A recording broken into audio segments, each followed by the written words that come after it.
A very warm welcome to everyone who's logged in. I'm Naina. I'm an executive committee member of NPPA. And on behalf of Team NPPA, I welcome you all to this keynote address on the topic Our Hopes, Our Fears, Our Future Learnings from 15 Years of Cross Cultural and Transdisciplinary Empirical Research. The speaker for this session is Professor Andreas Krafft. Professor Krafft holds a doctoral degree in management sciences from the University of St. Gallen with special focus on organizational psychology, culture, and development. He has academic specializations in social psychology of organizations, work and health psychology, as well as positive psychology from the University of Zurich. Professor Krafft is an associate researcher for future studies and a lecturer at the Institute of Systemic Management and Public Governance at the University of St. Gallen. He teaches at the University of Zurich in the field of work and health, at the Master of Applied Positive Psychology at the University of Lisbon, as well as at the Master of Future Studies at the Free University Berlin. He is the co-president of Swiss Future, the Swiss Society for Future Studies. He is a member of the executive board of the Swiss Positive Psychology Association and of the DACH-PP, which is the German-speaking Association of Positive Psychology. He has been leading the international research network of the Hope Barometer and has published several scientific articles and books on hope. Thank you so much, sir, for being here with us. Um, the chair for this session is Professor Rajneesh Chaubisa. Professor Chaubisa is an associate professor of psychology in the Department of Humanities and Social Sciences at the BITS Pilani campus. By training, he is a behavioral scientist and teaches courses related to his areas of interest, including organizational and positive organizational psychology. Before joining BITS Pilani, he was associated with the Department of Management at BIT Mesra, where he taught subjects like environmental psychology, industrial psychology, individual and group behavior, and business ethics to engineering and business students. In addition, he had a short stint of working with the Central University of Rajasthan, where he served and led the Ministry of Youth Affairs and the Department of Sports Psychology. Uh, Professor Chaubisa is an active pursuit of promoting the science of happiness and flourishing. We welcome you, Professor Chaubisa, and I kindly request you to take over. Thank you. Okay, so we have Professor Andreas Krafft with us. Hi, Andreas. It's so nice to have you here with us, and we all are very much eager and interested to listen to what you have to say today. So, without wasting much time, I would like to pass on the baton to you. You may please begin. Thank Over to you. you. Thank you very much, Rajneesh, and thank you very much for the introduction, Nitika. And I'm very pleased to be here. Can you hear me well? I hope the sound is working Yes, well. perfect. Perfectly all right. Perfect. Oh, fine. Thank you. Well, it's so nice to be here, and it's a privilege and an honor to be able to present what we have been investigating for the last 15 years. Obviously, I will present only a very, very small part of that. I would like to be much more with you in India at this moment because I love India and I've been there several times. So, but this time it's just virtually and online. Well, let me share my presentation, my desktop at the moment. Wait a minute. Can you see my slides now? I hope so. Visible. Thank you very much. Well, what I've been doing for the last more than 10 years, I think 15 years, is integrating, on the one hand, the psychological topics about the individual, how people feel, especially currently in our very crisis-ridden times, integrating that with what happens in our society. On the one hand, I'm in the positive psychology discipline, and on the other hand, I'm sorry. I'm studying in the field of future studies. That means integrating individual psychology on the one hand and societal matters on the other. My topic today is about our hopes, our fears, and our future. That means that what we are going to do is to think about how we think about the future, how we conceptualize future in our minds. This is the first step.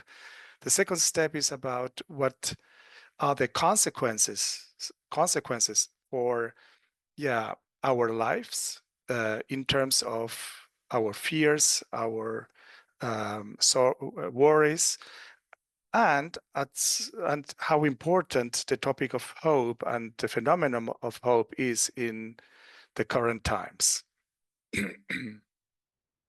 The first idea, and this is the point of departure, is the integration of two domains.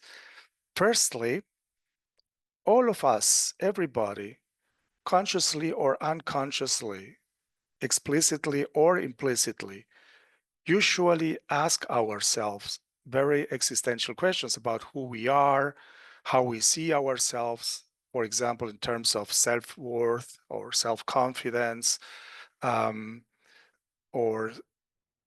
what can we shape in our life? How can we influence what happens in our life? These are very central questions that every person, from little children, kids, to students, to adults, continuously are asking themselves in their workspaces, at university or at schools, or within the family. Sorry. And now it is very interesting to see that how we answer these questions for ourselves individually depends very much on how we see the world, how we see what is happening in the world, and how we consider how that what is happening in the world could influence our own lives. And we know that let's say the more pessimistic or the more negative we see what is happening in the world, the stronger is the negative effect on our own psychology and on our own lives in general. And especially when we look into the future. When we look into the future and answer these questions implicitly, unconsciously, or many times, what happens is that we start having the feeling of fear or anxiety, future anxiety, for example, with regard to the climate change or the political struggles or the military conflicts that are happening in the world, or vice versa. We're looking into the future with hope and confidence, for example. And this is what I'm going to discuss with you, or going to present. How does it work? How we grasp the future and how it influences our own lives. But firstly, we have to be aware of what is happening in the world. I mean, we are daily confronted and via the news and the social media and so many other sources with this kind of images, with this kind of experiences or events, such as climate crisis or wars or terrorist attacks or migration crisis, or even, well, we know about the pandemics, but there are many other crises and very ugly situations that we are confronting in these times around the world. And the question is now, these images are constantly given to us. We are constantly confronted with these images and with these events. And the question is, what does it influence in us? What does it trigger in ourselves with regard to how we see the future?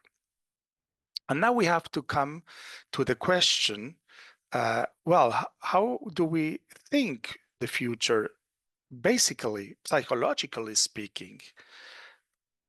And basically, we have at least two basic ways how we consider and think future. Because we have to be aware, first of all, that the future does not exist and never will exist, because once the future is here, it's not future anymore, it's present. That means that in our mind, what we do is we start building up a narrative that connects our present with our past and also with our future. But the future is just our imagination because it doesn't exist and never will exist. That means that it is crucial and very, very important how we think about the future. Basically, there are two forms of thinking the future, which I would like to explain to you in a very easy way, but there are several scientific studies behind that and scientific findings as well. And these two forms of thinking the future are completely opposites. The first form of thinking the future is something like believing that the future is something that is coming towards us. It's something that we receive, and try to imagine how we think about that. Well, I mean, I'm just sitting here or standing here, and this is the mental process that takes place in this kind of thoughts. I'm sitting here, I'm standing here, and now I'm waiting, and this is a very unconscious process usually. I'm waiting until something that means the future is coming to me, is approaching me. And this is the consequences of this kind of thoughts, of these kinds of conceptualizations of the future are huge. Because on the one hand, it's the condition for that is a certain passivity. I'm passive. I'm just waiting. But on the other hand, I mean, this is a very common way of thinking the future, isn't it? I mean, many of us say, at least at the end of the year, well, let's see what the future brings new, or let's wait up to see what the future is all about, and so on. So it's a very common way of thinking the future. But it's, on the other hand, extremely passive, and taking into account the pictures that we have seen before, what is happening in the world, what the consequence is that for many, many people around the world, and we will see afterwards findings of our own research, for many people, this future feels like or looks like a huge tsunami that is threatening us, because it's overwhelming and it threatens us with all kind of crises and catastrophes and everything that could at the end destroy whatever we have in our minds, the economy, the politics, our country, maybe also our family and my job and so on. Everything that could be broken in our society. And it's just this picture is just a metaphor. It's a metaphor for how people believe the future will be. And consider now, if we imagine the future as this threatening big tsunami coming towards us, of course, what we feel afterwards is exactly this kind of fears, this kind of future anxiety that is very much linked to everything that we are experiencing at the moment in all around the world. And now we have to consider what is the consequence of that, how we react, what do we do about that? And this is very normal, let's say, reactions of human beings, that when we feel threatened, what we do is try to protect ourselves. And this has individual consequences, this has societal consequences, and it has also political consequences. But because once we feel threatened and we look for protecting ourselves and our families and our countries, what we are doing is we are isolating ourselves from others. And that means that this is the consequence of this picture is that egoism and individualism is developing farther and farther, because everybody wants to, let's say, protect oneself or save oneself, and nobody will start thinking about the others or to helping others and so on. And this is also a political issue, because politically speaking, what countries are doing right now in many regions of the world, especially in Europe, with the right-wing parties, and also in the US with Donald Trump as Republican president at the moment, what they are doing, what so many countries are doing, is to protect themselves, in my opinion, not very intelligently, but what they are doing is they are disconnecting themselves from others, and this is the basis for conflicts and even wars. And the original point of all of that is psychological, because it's about our fears and our worries connected to this threat of losing our economy, losing our political hegemony, and whatever it is. Well, let's move to the next way of thinking the future. Fortunately, this is not the only way we can think and consider the future, but there is a second one. And this one is not the future comes towards us, but we move into the future. Zukunft. Zukunft is a German word for future. And it is a completely different attitude. And if we move into the future, what we are doing is we are active in some way. We are doing something. So we are taking responsibility and action for that, what the future could be in the future. Well, could be, maybe always in the future. And I tried to put this in another picture. And this picture is a very Swiss, maybe, landscape with the mountains and the lakes and people in the morning, standing up and starting a hike in the mountains, in the Alps, or in wherever it could be. And you can imagine that this is a completely different attitude and feeling about what the future is all about. It's about conquering something. It's about enthusiasm. It's about maybe also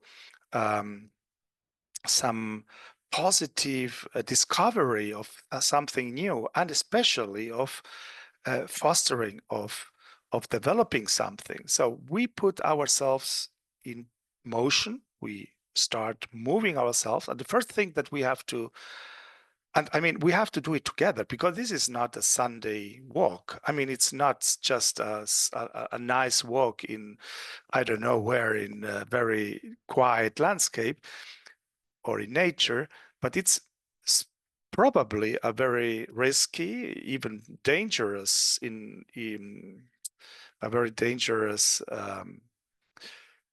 let's say, hike and endeavor, because the weather can change and the conditions could worsen, so that we have to stay together, because we need each other to protect each other, but not protect ourselves from some external threat, but because we need to go farther. We have to move out into the direction that we want to go. And the first thing that we have to ask ourselves is where we want to go. Where do we want to go? Where is the future that we want to achieve together? And these are, you can see the left-hand side of these considerations, of these ideas, is about fears. It's about worries. And the right-hand side, it's about hope, and it's about confidence and enthusiasm and all these positive feelings that could be connected also with risks and so many also struggles and so on. But basically, it's something positive. And based on these two ways of how we think the future, two basic questions arrive. The first question, connected to the left-hand side of the idea, is how will the future look like?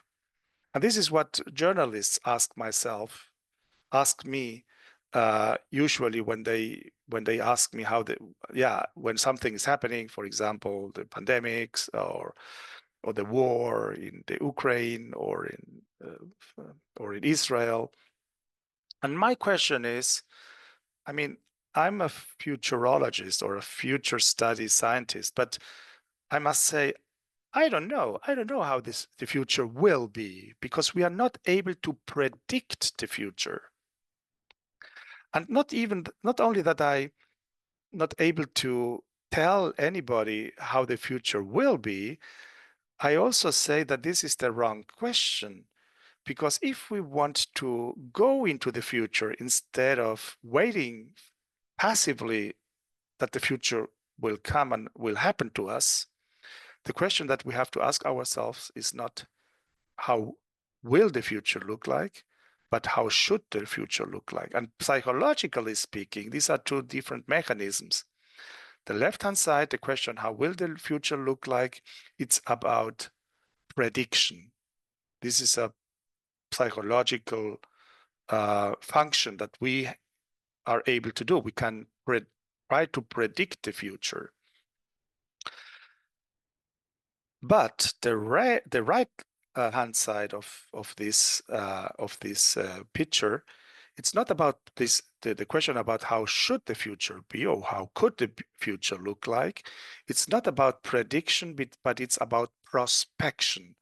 And being prospective is about imagining different possibilities about what the future could be. And if we do something, and prediction and prospection are, psychologically speaking, two different phenomena.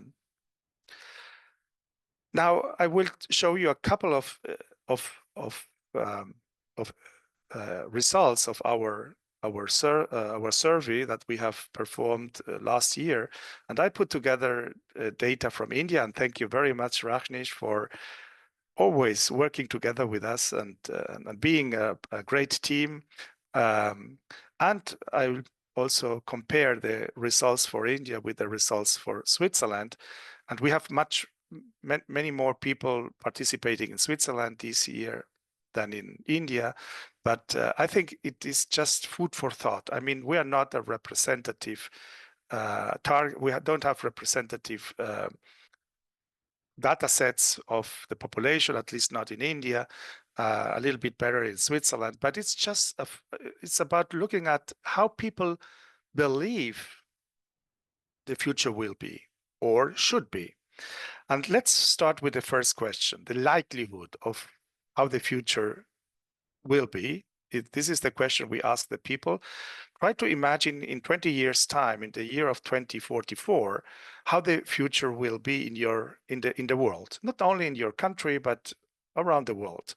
And we offered two different scenarios. The first scenario, we called it the flourishing scenario, and the image of this, or the description of this flourishing scenario, is by continuing on its current path of economic and technological development, humanity will overcome the obstacles it faces and enter a new age of sustainability, peace, and prosperity. And the second, and now we are not predicting at the first step. In the first step, we are trying to just describe two different scenarios, two different possibilities. The second scenario is a crisis scenario that is described like population growth, environmental destruction, new diseases, and ethnic and regional conflicts mean the world is heading for a bad time of crisis and trouble. And now we ask people to assess how they think the future will look like, how it will be, from a scale of from 1, not likely at all, to very likely, number 6, with a 6. And look now the differences on how people look into the future regarding the flourishing scenario. In Switzerland, and this is representative for Europe in general and also for the US, that means for the Western countries. In Switzerland, we have 78% of the population that says that this flourishing scenario is unlikely, very unlikely, or totally unlikely. Let's say this 1, 2, and 3 values here from the scale. That means a mean value of 2.5. That means that most of the people in Europe, now here in Switzerland, do not believe that in 20 years' time we will experience and live in a very flourishing world. In India, however, we only have 275 people, and this is not representative at all for the Indian population, but nevertheless, let's see what these 275 people said. In India, it is completely different. 2/3 of the population say, or of these people say, yeah, I mean, we can imagine that in 20 years' time, we will be living in a very prosperous and a very flourishing world. So first of all, we have two different ways of considering how the future will be. But let's look now at the crisis scenario. Here we have, again, the Swiss population, which is the largest here. 87% of the people believe that the future will be full of ethnic and regional conflicts, environmental destruction, diseases, and of crisis and trouble. 87% of the population in Switzerland believe that in 20 years' time we will be living in such a world. And at the same time, 75% of the Indian population, of people that participated to our survey, are believing this as well. So for the Swiss population, we have a very clear picture. There is a lack of perspectives with regard to a flourishing scenario and a very strong feeling or sentiment of fears and worries about the crisis scenario. In the Indian population, I would, and this is a hypothesis, and we have to look at it in a more differentiated way. On the one hand, we have this idea, well, it could be this way, but it could also be the other way. It strongly could be very, very threatening with this crisis scenario, but we could also imagine that we will have a flourishing scenario. This is, on the one hand, I would say positive, because it opens up the possibility of different paths, how the future and the world can develop. But, and this is the other side of the coin, it could be also a certain, let's say, cognitive dissonance, because it's difficult to imagine that the world can flourish and at the same time be in times of crisis. So we have to investigate this a little bit more in detail and see what exactly it is. On the other hand, we asked people, and here I'm just giving you an overview of all countries that we have investigated last year. We asked people how they expect the quality of life to be in 20 years' time, better than now, roughly the same, or worse than now. And look at this results. India, people in India, these 275 people that I mentioned before, they are the most optimistic with regard to the future, at least this very small group of people that participated, maybe students of Rachnish, and they are all positive because they have done a lot of positive psychological courses and are a little bit biased. but nevertheless, let's see that in poorer countries, in countries that are still in developing their economies and their societies, like Romania, Egypt, Jordan, in Europe also Portugal. I mean, the countries with the lowest, for example, social product, those people, those countries, they believe that the future could be better than the current situation is in their countries.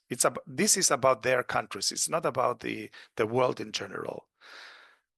On the other hand, the richer countries, like especially Europe, but also in Japan, they believe exactly the opposite. They believe that the future, the quality of life in the future will be worse, and in some cases, like Switzerland, extremely worse than it is than it is today. And this is for our the consequence of these thoughts with regard to the decisions that you can take in the present with regard to family creation or studies or jobs it's huge.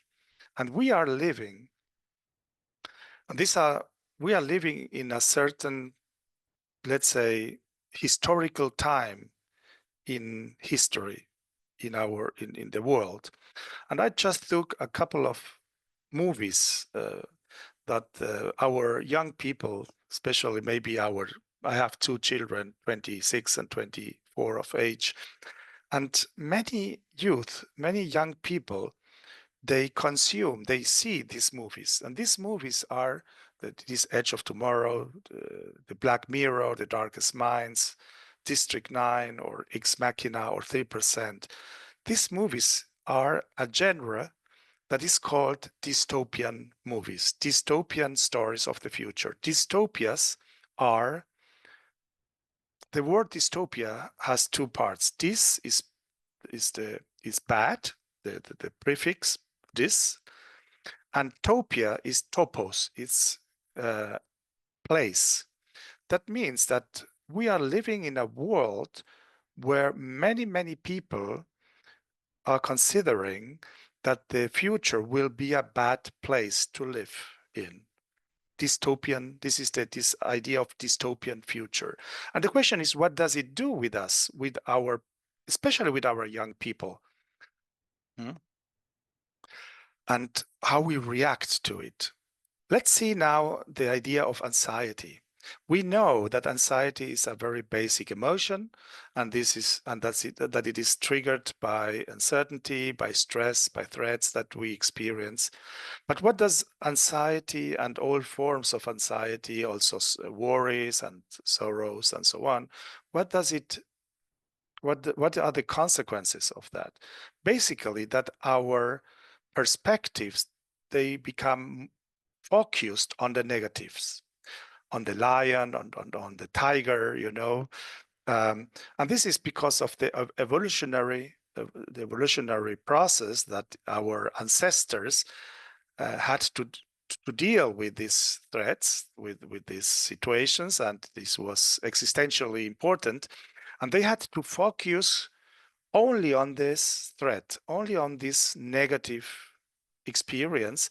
And this is basically what it does, it limits our horizon, it limits our awareness, it limits our possibility to think and to feel.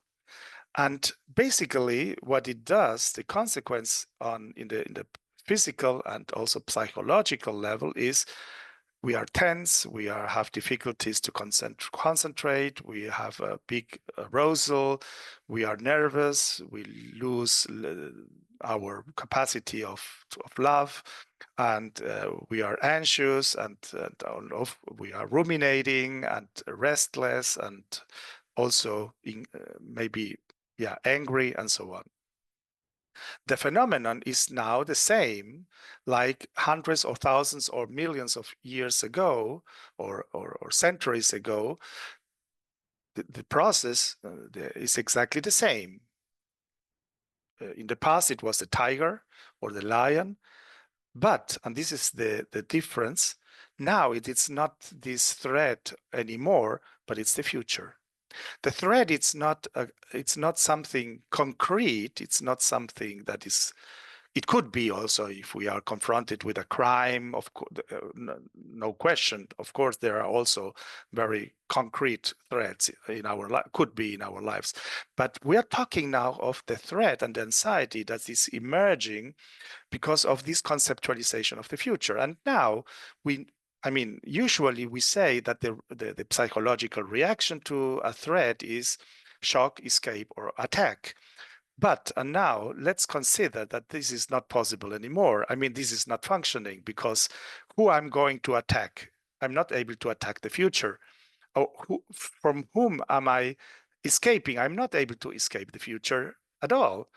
And shock, shock is possible. Maybe this is the only thing that we can do to remain petrified, but we cannot be petrified for a long period of time.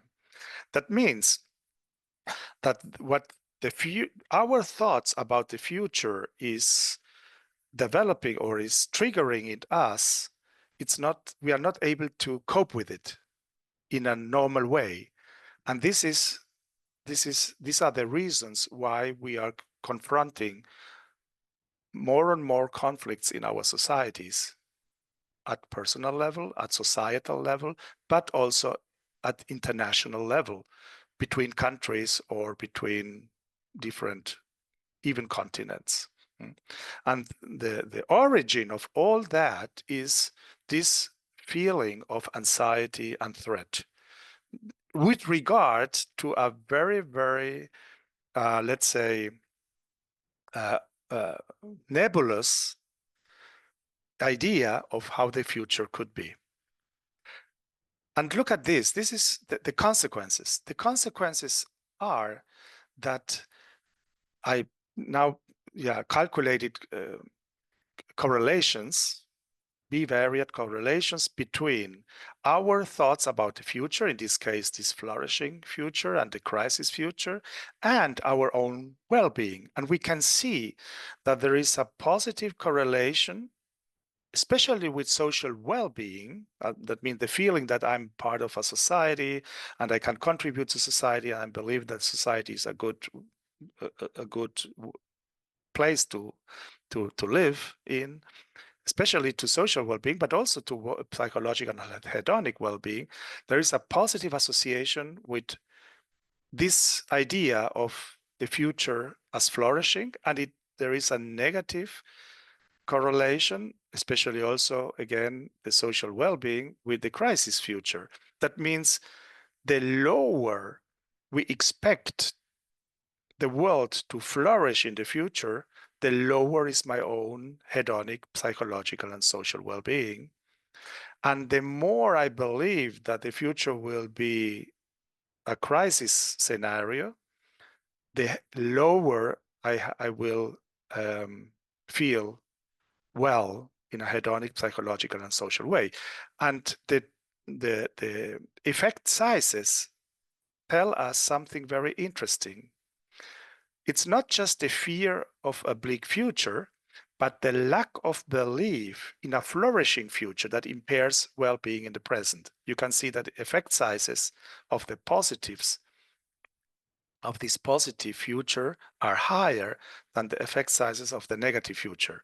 But at least in Europe, what we know is that this value of the flourishing future is much lower than the expected crisis future. In India, it is similar, but a little bit different.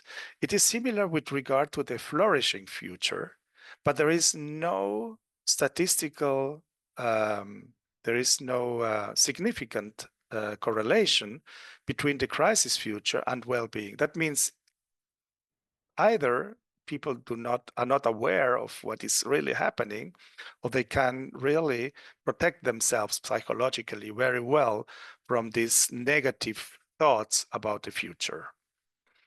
Let's come now to hope. And hope is exactly the opposite of the anxiety side. I mean, the origins of hope are not exactly the opposite, but the same like anxiety, because it is in situations of uncertainty, of stress, and of threats where hope is important and has a very a value that we need it. But instead of narrowing and focusing on the negatives, on all things that are bad and are not working well, hope is opening up as a positive emotion. We know from Bar Fredrickson, built broaden and build theory of positive emotions, but hope is especially dedicated to the future, and it broadens our horizon. It opens up the idea of new possibilities, of opportunities that might arise in the future, and it develops options. This possibility to go into different directions, not because we are going into the future, and maybe there are also potential new ideas or potential new ways to foster the future and to develop the future. And it connects us instead of it divides us. And now let's consider what is hope all about. Hope is, on the one hand, the prerequisite, the condition for action. If we are hopeless, we are completely lost because we despair. We are not able to do anything if we are hopeless. I mean, if we are completely hopeless, then we will be petrified and we won't move in any direction. That means in order to move into some direction, in order to do something, especially in times of crisis, we need hope, because hope is the, let's say, the motivation to say, okay, yes, I can do something. I can change something about the future. However, and this is the second side of hope, hope is not only the prerequisite for action, but at the same time, the recognition of our own limits, because we are not able to do it alone. And we know that we need other people to do things together in order to cope with all these negative experiences and things that are happening and will happen in the future as well. That means it's a paradox. Hope is, on the one hand, the prerequisite of hope for action, and at the other hand, the recognition of our own limits, and that everything depends on myself alone. But because of that, the consequence is that I open up myself for caring others, for supporting others, and for cooperating with others. Thanks to hope, we start thinking about how we can do things together and how we can work in a very tight way in order to develop the future we all want to achieve. And now let's come to what is hope all about. I mean, we know that in positive psychology, there is already a theory of hope developed in the US by Rick Snyder. And this is the hope theory, which is compounded by agency and pathways. But many or several scientists have recognized that this is not about this concept of agency and pathways are not about hope. They are good. They are good constructs. They are good constructs for or understanding a part of reality, but it's not about hope, but it is about self-confidence. Agency and pathways are nothing else than self-confidence. Hope is something different. And this is what we are working on, not only myself and Rachnish and so many other people in the Hope Barometer network, but in many, many other countries and in many other universities. Hope is about, first of all, a wish and desire. We have to wish something special that we want, and it's about a heart wish. It's about something that is really important to us. It's about what gives meaning to our lives. It's about what motivates us to act, to do something. It's about our own values. That means at the core of hope is firstly a wish or desire, and then what we have to do is to imagine or to be concrete and have a goal and ideal. I mean, we know how important goals are, but we have to be aware of the high uncertainty that is present when starting to implement or to realize our own goals. That means between our wish and desire on the one hand and the goals that we want to achieve on the other hand, there is a lot of uncertainty. And now the question is, what gives us hope? And instead of only wishful thinking, because if I just focus on my wishes, the risk is that it's just wishful thinking, and I don't do anything, and I just imagine what could be, but I dream. It's about a dream, but not something that could, motivate me to action. That means in order to convert this wish and desire into hope, a very crucial topic, and this is a philosophical, the roots of all this are philosophical and psychological. We need a belief. We need to believe that what we desire is not probable, not even likely, but at least possible. If we believe that, for example, when facing some, let's say, diagnosis of, I don't know, let's say cancer, some disease, if I don't believe that I can be cured, then I will just give up and don't do anything. That means that I have to believe in the possibility of achieving this wish. Maybe it is possible now, but maybe it's not possible now, but it will be possible in the future. But the belief that it is at least possible will give me the motivation and the strength and the energy to not give up my hope, my wish. However, we know that on the course, on the way from our wish to the goal, there are so many obstacles, difficulties, and setbacks, and everything that can go wrong on this way.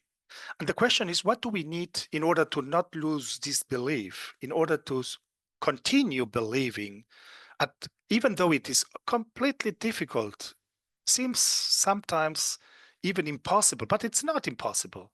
It's possible. But sometimes it's really very demanding and struggling. What do we need? And this is the third element of hope, is trust.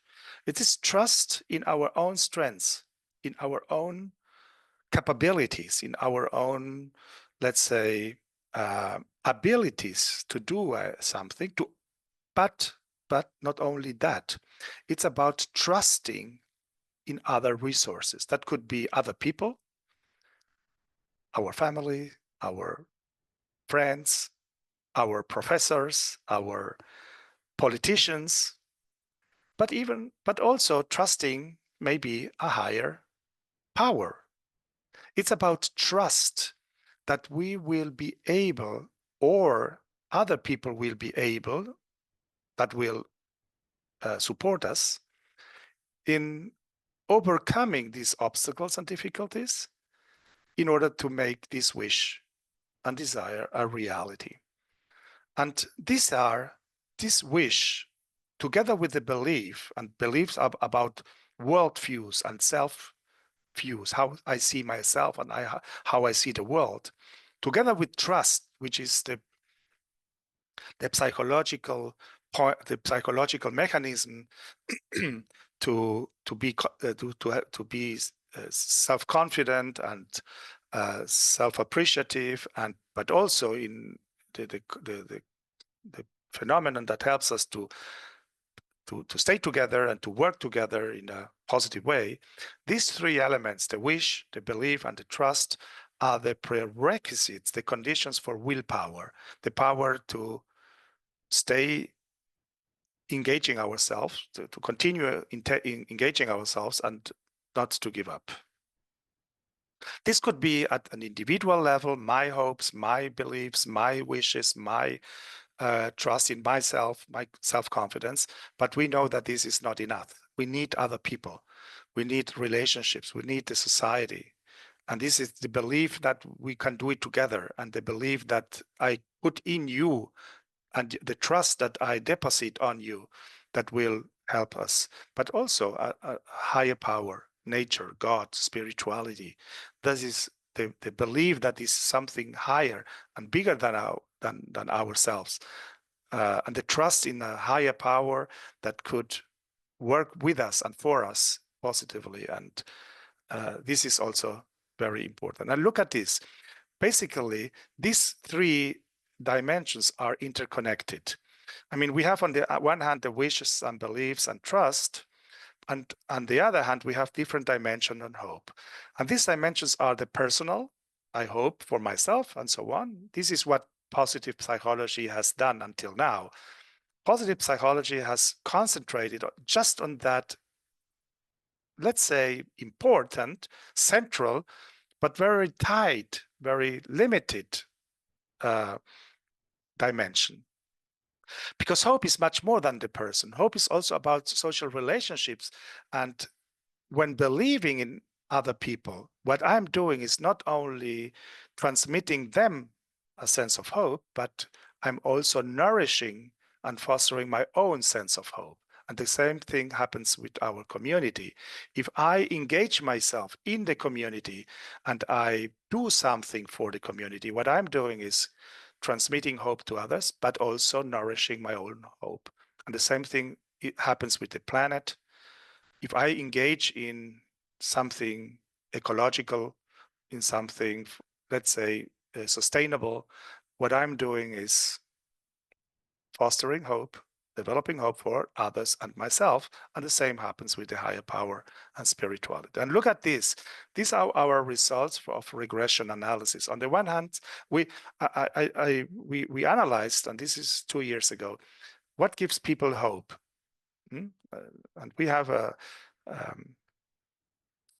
variance that 25% of variance of perceived hope is explained not only by demographics, especially education, but look at this. It's about how important is security for us. It's not positive, it's negative. People that look for security, for safety, have less hope. But then, and this is about values and about sources of meaning, what is meaningful to us, look at this, personal growth. People that want to grow up, I mean, for whom personal growth is important, have higher levels of hope. The same thing is family. For whom family is important, have higher levels of hope. The same thing is community. In a lesser extent, I see it, I know it's, but if I remove family, then community will have a higher effect size. People that engage in community have higher levels of hope. People that engage in sustainability have higher levels of hope, and the same people that are spiritual or have a religious faith have also higher levels of hope. And this can be seen. I couldn't do this with this Indian population because we had only a limited number of people in our data set, but for Switzerland, it's very nice to see it. When we look and compare different countries, we can realize that European and Western countries are much more individualistic. They are much more focused on this individual. Nevertheless, also the societal hopes and the family and friends are very, these relationships are also very important, but basically they are very individualistic.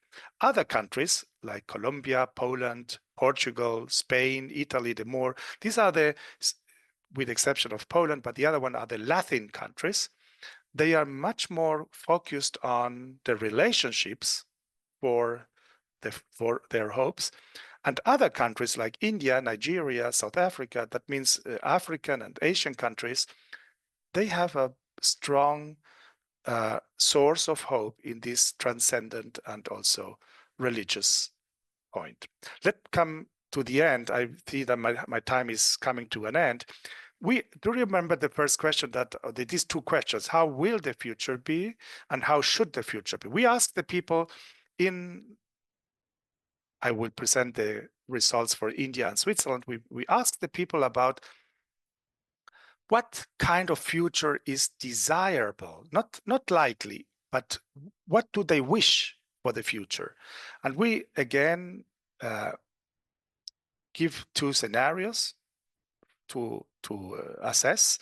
The first one is the progress scenario. That means a fast-paced international competitive society with the emphasis on the individual wealth generation and technological advancements.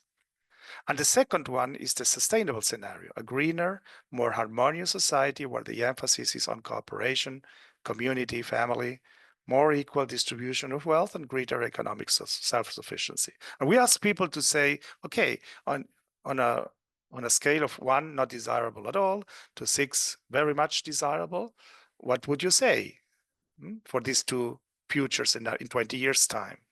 And look at this. For Swiss people, most of the people, 2/3, 68% of the population says, well, this progress scenario is not really very much exciting. It's not completely undesirable, but it's not really what we long for. It's not that what we really wish, because we know, first of all, because we already have that. And in India, it's different. You are maybe longing, your young people are longing for more technology, more more money, more material goods. And it's okay, it's fine. And I think that it's important.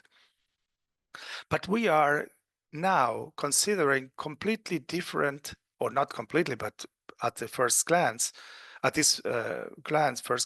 different futures. We are longing for different futures. But when looking at the second scenario, we see that we are longing for the same future.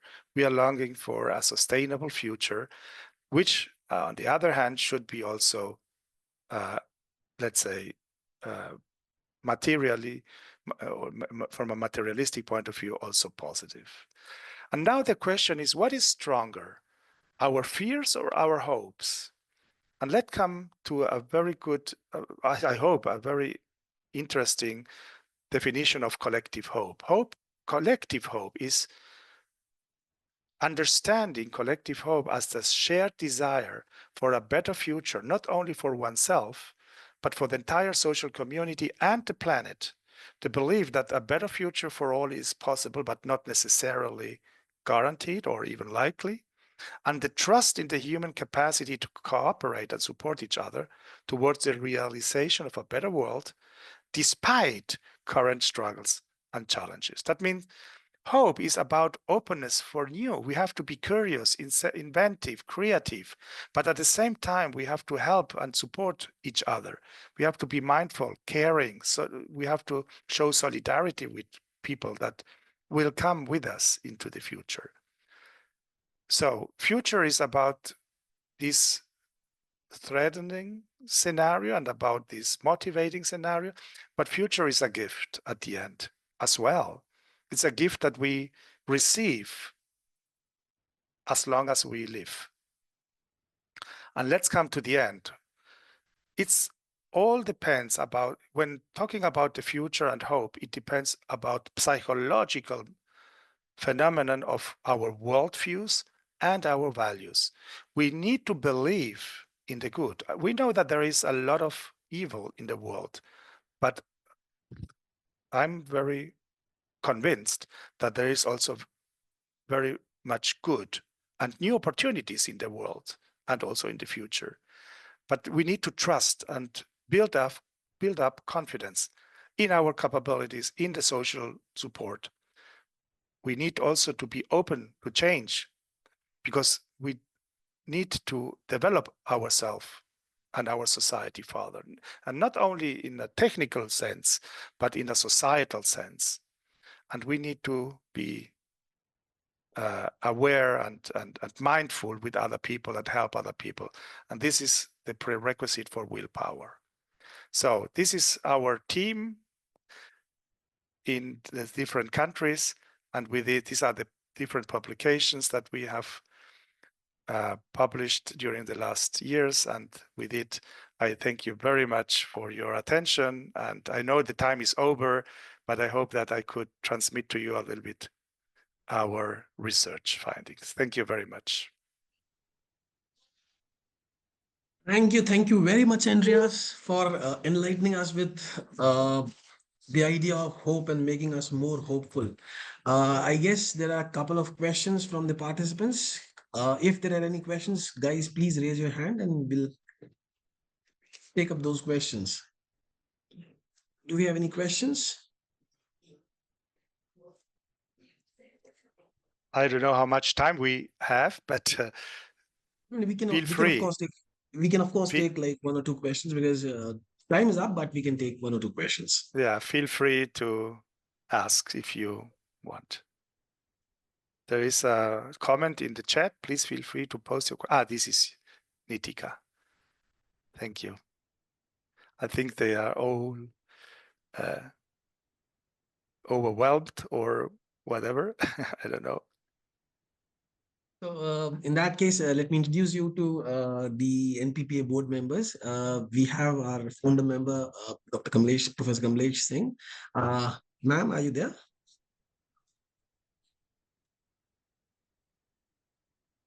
Yeah. Okay.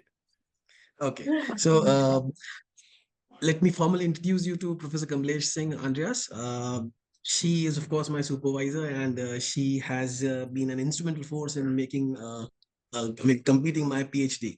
So, I mean, when the NPPA members were requesting that let us have some good presentations and let us have some good experts on positive psychology who can give some viewpoints and who can share their viewpoints with us. I mean, I recommended your name. And then, yes, Professor Vimla Veera Raghavan is also here with us. Okay, she's the advisor of NPPA, and Nikita is one of the student members. Dr. Arya is one of the presenters today. He has just presented before you. So all the panelists, I mean, most of the panelists are here. So just wanted you to have some wonderful presentation, Professor Andreas. Wonderful. Thank you very much. Thank you very much. I read your talk in his book. So yes, it was noted down for our NPPA audience. Yeah, thank you very much. It was. Thanks a lot. Mm-hmm. Yeah, Professor Raghavan, actually yours mic is, please unmute first if you are saying something. Professor Raghavan, you are. You have to unmute yourself. The microphone is all not. right, all right. Okay. Yes, please. The hedonic, psychological, and social well-being, which you have very beautifully defined and presented. I think it really goes a long way to tell how positive psychology can really help us in the future, and also has a lot of scope in this area. Thank you so much for your presentation. Thank you for your positive feedback. I'm so pleased and honored. Thank you very much. Thank you very much. Thank you. Over to you, Nikita. Over to you. We have a couple of questions in the Q&A chat box. The first question is, you said that it is hope about trust in strength and possibilities rather than agency. Agency is also talking about the willpower. So how is it different? Yeah, I mean, agency is good. I mean, I said that I didn't criticize the concept of agency and pathways. But what I'm saying is that agency is much, I mean, I would need much more time to elaborate on that. Firstly, agency and self-efficacy that is connected to that is very individualistic, and it is okay. But hope is much more than that. And even agency is much more than an individualistic. I mean, try to consider also Indian psychology. I mean, trying to connect Indian psychology with positive psychology. Agency is about what I can do myself, but what happens once I am hoping for somebody else? For example, I hope for my children, but I'm not able to do anything about it. But I hope for them. And in doing so, I'm transmitting to them something very valuable. I'm saying to them, I believe in you, I trust you, but you have to do it. I'm not able to do it for you. But this, and this is one aspect, it's just one very of this element of phenomenon. That means agency is one element of hope, but it's only one element within 20 other, or let's say 10 other elements that should be considered, or not maybe 10, but several others that are important in order to understand how people hope and what we can do in order to foster and to develop hope in people, especially when we hope not only for ourselves, but for something much bigger, like our country, our politics, our for peace on the world, and so on and so forth. I mean, it would take much more time to go into philosophical and psychological details of the difference between hope and agency. I hope it's a first answer that I could give that is food for thought for you. There's a second question as well, Andreas. So the second question is, countries like Japan are so futuristic in terms of technological advance. Are they working tirelessly because expectations of the doomed future? So this is again a negativistic. Let me repeat. Yeah, please, like Japan, slowly, not so fast. Okay. Countries like Japan are so futuristic in terms of technological advance.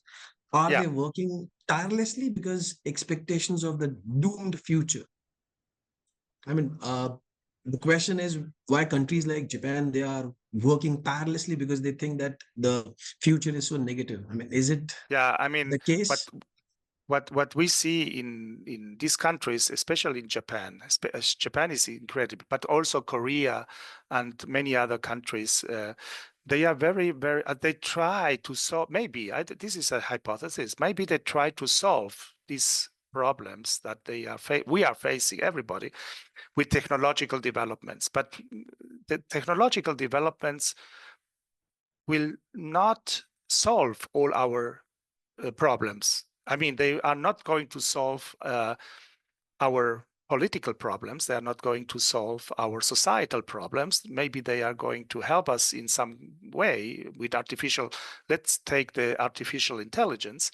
However, just taking artificial intelligence as an example, people do not trust these new technologies because we know that technologies could be used also for the bad, for the evil. I mean, they can help us, and I hope so, they will do, but they are only very much restricted to a some special aspect of life that could be effectiveness or efficiency in our productions and so on. That means, unfortunately, focusing only on technology is not the solution. It's one part, maybe a little bit a part of a solution, but not the solution. And this is, I think, something that we have to be aware of, that we need other kind of solutions. And this is much more psychological and sociological that we need. I don't know if that was the answer that was expected, but at least what I understood. Okay, so I guess we are done with all the questions, and there are no more questions in the chat box. So I guess this is all from our side. Nikita, I would like you to take over, and then please, thank you. Thank you all. Thank you all being present here. Thank you very much. Thank you so very much, Professor Krafft and Professor Jobisa, for giving us your time. It has been truly wonderful to have you with us. To everyone who tuned in for this session, thank you for being here with us, and we hope you join us for the upcoming paper presentations. Thank you.